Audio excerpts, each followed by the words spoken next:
says, Mesilat Yesharim, Anfei Chilul Hashem Ganken Rabim Gdolim. He says another part of cleanliness in our heart, Nikiyut, is to make Kiddush Hashem and not Hilul Hashem. A lot of times people tell me, oh, Rabbi, I don't wear a kippah. You know why? Because I don't want to make Hilul Hashem. I curse, I cut people off, I act like a jerk. So, better I don't wear a kippah. I said to him, no, you made a mistake. Wear a kippah and don't act like that. Make a Kiddush Hashem. What do you mean? You give yourself you're still a Jew. Why? Because you don't wear a kippah, you're not a Jew anymore? You're not commanded to act like an appropriate person? But what if you do it like this? Or the cap? But why is he wearing a cap? You know. Why is he wearing a cap? He's wearing a cap because he's embarrassed to wear kippah? Because he's scared to do Chilul Hashem? You have to know that you're giving yourself a reason, a rationalization to it's okay to act however I want. It's not. You're not allowed to do that. You have to make sure that you act appropriately. Well, sometimes people used to argue with me. They used to say, why you argue with me? You're religious. Well, how can you argue with me? Well, you have to be respectful. You're religious. And I said, and you don't need to be religious too? I don't understand. Yeah, you're exempt? Everybody has to be religious. What do you mean? We all have to be respectful and we all have to be religious. So if a person has to know, you have to be careful. This is where comes cleanliness in your heart, not to make rationalizations. You gotta be yashar. You gotta be straight, call a spade, and be honest with yourself. And it says that Chilul Hashem, you should know, Chilul Hashem is not only if you do X, Y, Z. Chilul Hashem depends on the person. Bigger people, even smaller things could be a Chilul Hashem. For example, right, the Gemara says, Rav, Kegon Ana, the Shakalna Bisra, Lula Yahivna Demei Altar. He says, when I would take meat from the butcher and he put it on tab, I wouldn't pay right away. That would be Chilul Hashem for me. Why? Because people would say, what is this? This rabbi, they don't pay, they just take, they just go, they put it on credit, they don't pay back. So people will think, there's a room for them to think like this.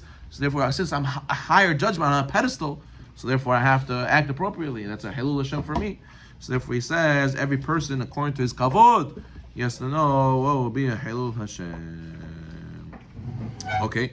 The Gemara says that, right, the pasuk in the Torah, when the Kohen's daughter who's engaged does immorality, infidelity, what happens? You pelt her with stones in the front of her father's house, right? That's what the Torah says. Why in the front of the father's house? Because the Gemara says, let the one who raised her, let him get embarrassed also in this situation. Because from there comes that one, right? Meaning, it's not just embarrassment to her, it's embarrassment to her family, to her parents. We have to feel the same way when we do that to HaKadosh Baruch Hu. We're children of Hashem. And when we see Goyim and we act a certain way in front of Goyim talk about us, we're not just giving embarrassment to ourselves. We're giving embarrassment to HaKadosh Baruch Hu. HaKadosh Baruch Hu says, what? This is God's people? This is the Torah? It's all a joke. And you should know, many people have hatred towards Jews because they had one or two bad experiences. And then they judge everybody based on that one experience. And if he would have had a good experience, he never would have hated. But because we allowed him to see Chilul Hashem, Chas Shalom, so now he became the way he became. He says, Kmo shetzarich nikiyud b'ma'asim, kach tzrichim nikiyud b'midot. Kimat sheyoter kasher nikiyud b'midot b'mashu b'ma'asim. He says, and the hardest thing to fix is not just our deeds, is our midot. What's going to be our initial reaction? There's people who get kipitz, they get angry, but they hold it inside. They don't act against anybody. But inside, he's very upset. To work on your midot means that you don't even get upset. You don't even get to that point where you're angry, let alone you don't have to hold yourself back, because you don't even get angry. And that's harder than changing your deeds. So Salater famously said, Alav Shalom, it's easier to learn whole Talmud than to change one bad midah. Because you could learn and just say, okay, it's nice information. You know, don't really apply. Maybe you will apply, maybe you won't. But I learned, broke my head to understand. But now to go inside myself and to break myself, that's the hardest thing.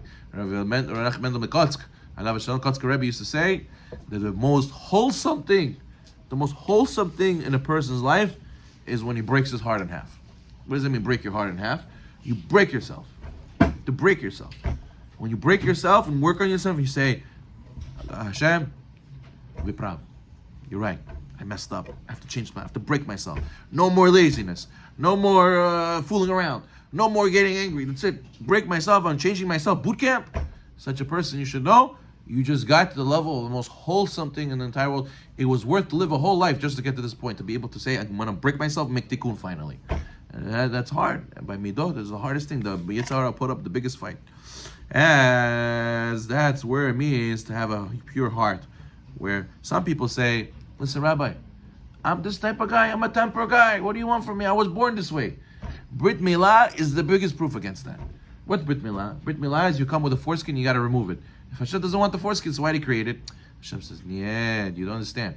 We came into this world one way, you got to cut this off and remove this bad part from yourself. And this is a lesson for your whole entire life. Your midot the same way. You came in one way with midot, you got to take out the bad ones and keep the good ones. Just like you took off the foreskin, you got to take off the bad anger, you got to take off the bad laziness, you got to take off the bad stinginess. And like this, it's a lesson. The first mitzvah you do for the baby, because this is what he has to know in his entire life. Therefore, a person can then say, oh, I am the way I am. As he says, כמו שדיברנו במצוות, שהיה צורך בהם יותר, דהיינו מה שרגילות בני אדם להיכשל, כן נדבר במידות הראשיות בעריכות דיון יותר. He says, just like we have to talk about the most frequent sins we do, like we spoke, like stealing, lashon hara, jealousy, hatred, so too we also have to speak about the principal traits that are most common to fallen. For example, ga'ava, and kas, anger, kina, jealousy, ta'ava, desire. All these midot we have to work on as well. As Aristotle, they found him one time. He was doing a very inappropriate thing, very immoral. They found him one time and caught him. They say, Aristotle, you're a big genius. You know the depths and the meaning of life and what it means to be a great human. What are you doing? Doing this nasty stuff. So he said to them, listen, when I was giving shiur over there, that's when I was Aristotle. I'm not Aristotle now. I was not Aristotle when I'm doing that sin. So therefore, the Gemara says the same thing when we do sins. That a person does not do a sin. Ela im ken nichnas bo ruach shtut. Ruach shtut. What is ruach shtut? You should know that. What is the Mishnah Pekeh? Would say mitzvah goreret mitzvah. One mitzvah leads to another mitzvah, right? And avera goreret avera. And one sin leads to another sin. So when does a person do a sin?